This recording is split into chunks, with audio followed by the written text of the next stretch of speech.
Hi everyone, welcome back to the channel of V2E Learning. Myself Neha Agrawal and today I am not here for a lecture of zoology. तो आज अपन कुछ basic बात करने वाले हैं क्योंकि आपका नीट एग्जामिनेशन बहुत पास आ गया है. We are going to discuss how to score 360 out of 360 marks in your NEET biology. ठीक है, सबको पता है अच्छे से कि बायोलॉजी की कितनी ज्यादा इंपॉर्टेंस है नीट एग्जाम में. प्लस आपको हर टीचर ने ये भी बताया कि बायोलॉजी में आप कंप्लीट फुल मार्क्स स्कोर कर सकते हो.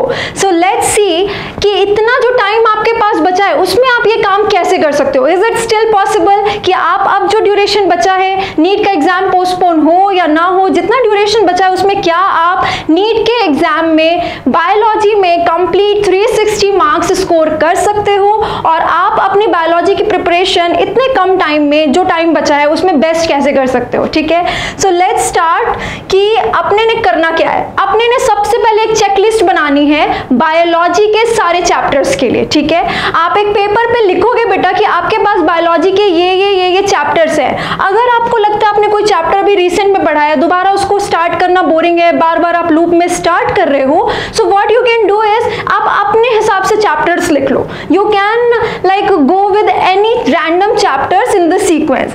उसके बाद आपको हर चैप्टर में क्या क्या स्टेप फॉलो करने हैं. For the students who are doing coaching anywhere online या ऑफलाइन, आप किसी भी टीचर को फॉलो करते हो और आपके पास उसके नोट्स हैं. अगर नोट्स हैं बेटा तो आपको अपने नोट्स को एनरिच करना है. सबसे पहला स्टेप आप क्या करोगे, अपने नोट्स को रिवाइज करो. दूसरा स्टेप आप एनसीईआरटी पढ़ो. एनसीईआरटी में कुछ भी नया सीखो तो उसको अपने नोट्स में वहीं पे ऐड करो और मार्क करो, स्टार मार्क करो कि अच्छा ये एनसीईआरटी की बात है इसलिए इंपॉर्टेंट है. ठीक है, क्योंकि नोट्स रिवाइज करने के बाद अगर आपने एनसीईआरटी पढ़ा तो आपको बहुत इजी लगेगा क्योंकि चीजें आपने समझ ली है, उनको रिवाइज कर लिया है. तब आप एनसीईआरटी को रीड नहीं करोगे, डिकोड करोगे कि इस लाइन के पीछे का ये मतलब है. बार बार कहती हूं मैं आपको, एनसीईआरटी को रीड नहीं करना है बेटा, उसको डिकोड करना है कि हर लाइन के पीछे का मतलब क्या है जो आपको आपके टीचर ने पढ़ाया होगा. ठीक है, अब जब आपने एनसीईआरटी को एक बार पढ़ के अपने नोट्स में पॉइंट्स ऐड कर लिए, third step what you have to do, you have to go through questions. अब जब क्वेश्चंस करेंगे तो सबसे इंपॉर्टेंट हमारे पास क्वेश्चंस में क्या है, previous year questions, PYQs. PYQs उठाइए 2000 से लेके 2020 तक के, इन 20 साल की पीवाईक्यू उठाइए. उससे पहले कि आप छोड़ सकते हैं क्योंकि बहुत पुराना वो पेपर है, बहुत पुराना सिलेबस चल रहा है. अब जो पैटर्न आपको 2000 से 2020 तक में देखने को मिले उस चैप्टर का पीवाईक्यू उठाइए. और पीवाईक्यू में सिर्फ सही आंसर टिक नहीं करना है. हर बार आपको भी बताया है कि पीवाईक्यू का मतलब ये नहीं कि आपको जो सिर्फ सही आंसर आता है आपने टिक कर दिया. बेटा पीवाईक्यू में जो भी रिलेटेड 4 ऑप्शंस दिए हुए हैं उनकी आपको नॉलेज होनी चाहिए ताकि अगर वही क्वेश्चन रीशफल करके किसी और फॉर्म में आ जाए तो आप उसको सॉल्व कर सको.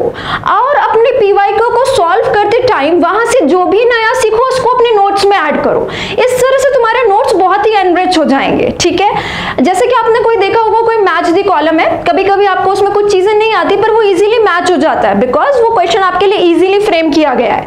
उसी क्वेश्चन को अगर डिफिकल्ट कर दिया जाए तो आप फंस जाओगे. इसीलिए अगर वही क्वेश्चन डिफिकल्ट फॉर्म में रीफ्रेम होके आए उसके लिए प्रिपेयर्ड रहो. और वो काम कैसे करोगे, जब भी वो क्वेश्चन सॉल्व करो तो उसमें जो चीजें तुम्हें नई सीखने को मिली उसको अपने पॉइंट्स में ऐड करो. ठीक है, अब आते हैं कि इतना करने के बाद आपके पास जो नोट्स बचे हैं उसको आपने रिवाइज करना है. उसमें एनसीईआरटी की सारी बातें हैं, उसमें पीवाईक्यू से आपने जो जो सीखा है वो भी है.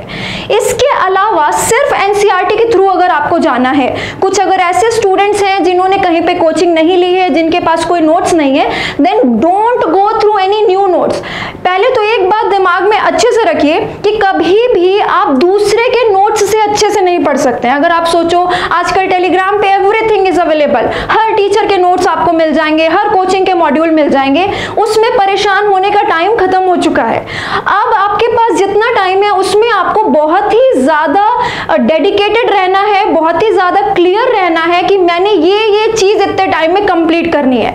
हर कुछ कंप्लीट करने की जो आपकी इच्छा होती है ना उसको अभी छोड़ दीजिए और सेटल करिए एनसीईआरटी के साथ, एनसीईआरटी बेस्ड क्वेश्चंस के साथ, PYQs के साथ। अब ये उसका टाइम है, ठीक है। आपको हर चैप्टर की चेकलिस्ट में करना क्या है। अब आप बोलोगे मैम एक दिन में कितना चैप्टर करना है। Take 1 day 1 chapter target. एक दिन में एक चैप्टर का सारा काम खल्लास कर दो कि फाइनल, अब ये खत्म हो गया, नीट का एग्जाम तुरंत हो जाए, 1 अगस्त को हो जाए तो भी कर लूंगा, लेट से हो तो मुझे बाद में सिर्फ और रिवाइज करते रहना है, ठीक है। So first of all you have to read your NCERT and decode it, then go through the PYQs and important points को ऐड करिए either अपने नोट्स में और NCERT में, अगर आपके पास नोट्स नहीं है तो। उसके बाद आपके पास NCERT एग्जाम्पलर होगी, इसके ऑब्जेक्टिव क्वेश्चंस को सॉल्व करिए। तीसरा point take.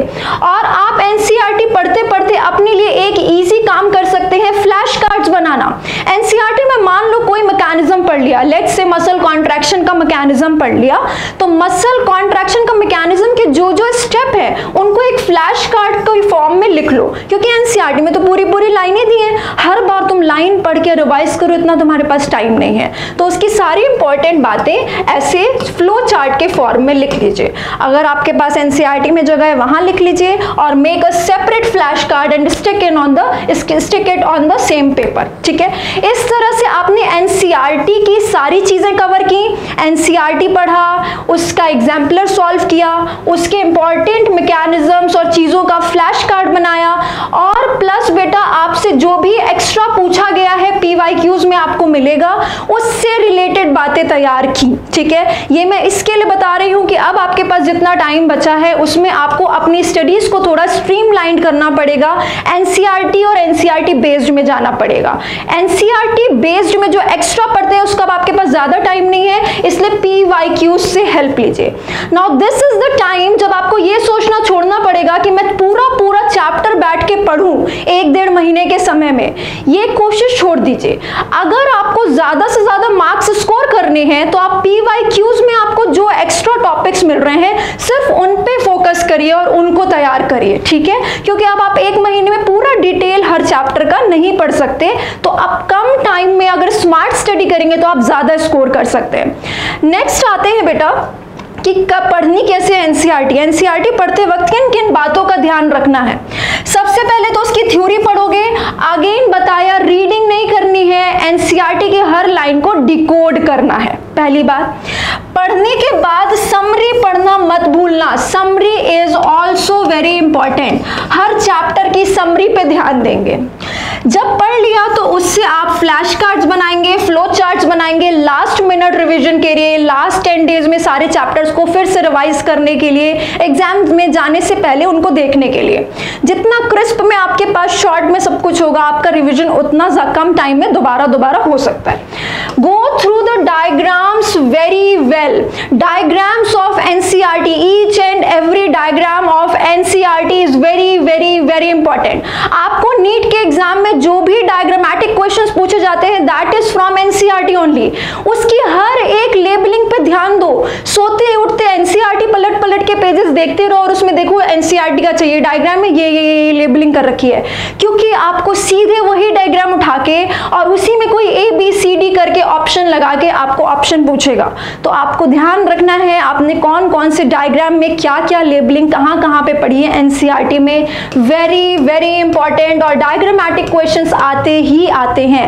And don't forget to go through the scientist you get in NCERT में जहां जिस साइंटिस्ट का नाम मिले उन साइंटिस्ट का नाम आपको अच्छे से ध्यान रखना है, बी इट बॉटनी और जूलॉजी, ठीक है। तो एनसीईआरटी पढ़ते वक्त आपको ये चीजों का ध्यान रखना है, पूरी थ्योरी डिकोड करके पढ़नी है और समरी भी पढ़नी है, डायग्राम्स पे ध्यान देना है, साइंटिस्ट को नोटिस करना है, प्लस फ्लो चार्ट्स बनाने हैं अपनी एनसीईआरटी की लाइनों से, जितने भी उसमें लाइंस में मैकेनिज्म्स दिए हुए हैं उनके, ठीक है।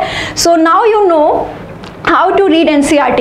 Now how are you going to achieve 360 out of 360 marks in in biology? So what you have to do, हर दिन अपने आप को छोटे छोटे टारगेट असाइन करो। 1 day 1 chapter, I told you right now, take 1 day 1 chapter challenge। और हर chapter की checklist बनानी है। हर चैप्टर की चेकलिस्ट में क्या आना चाहिए, नोट्स हैं तो वो बेटा, क्रिस्प नोट्स हैं तो वो, उसके बाद आपको जाना है एनसीईआरटी पे, एनसीईआरटी के बाद you have to go through PYQs and NCERT exemplar. इतना करने के बाद आप इत्मीनान से रह सकते हैं कि NCERT और NCERT बेस्ड पेपर आया तो I will be scoring 360 out of 360 and yes it is possible. हर दिन अपने आप को टारगेट असाइन करो सुबह उठने के बाद कि आज मैंने ये वाला चैप्टर खत्म करना है, और रात को सोने से पहले टारगेट कंप्लीटेड पे टिक करो। You will feel very good कि अच्छा मैंने ये टारगेट अपने आप को असाइन किया था। सोने से पहले जब तुम देखोगे आज के ये टारगेट पूरे हो गए हैं तो आपको अच्छा लगेगा। लोड नहीं लेना है कि अरे यार 1 महीना बचा है, कैसे करेंगे, बॉटनी पढ़ना है, फिजिक्स भी पढ़ना है, जूलॉजी भी पढ़ना है, केमिस्ट्री भी पढ़ना है।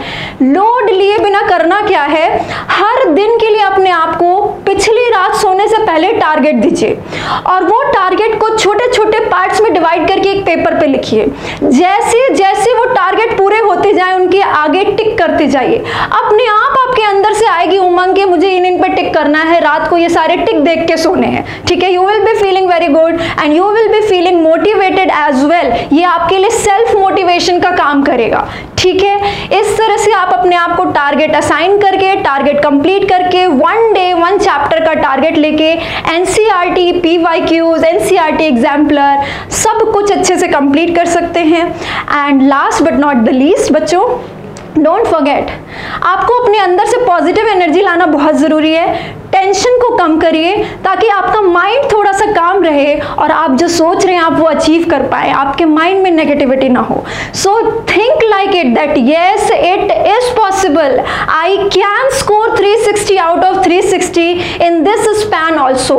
स्मार्ट स्टडी करेंगे, यस मैं स्मार्ट स्टडी करूंगा, इन स्टेप्स को फॉलो करूंगा और नीट बायोलॉजी में 360 आउट ऑफ 360 आ सकते हैं, जिससे कि आपके फिजिक्स और केमिस्ट्री के में थोड़ी सी कहीं कमी भी रह जाए तो वो पूरी तरह कवर अप हो जाएगी। ठीक है, so you can score 360 out of 360 in NEET biology. All the very best from B2E learning team. So if you like the video please do like, share and subscribe and see you next time. Thank you.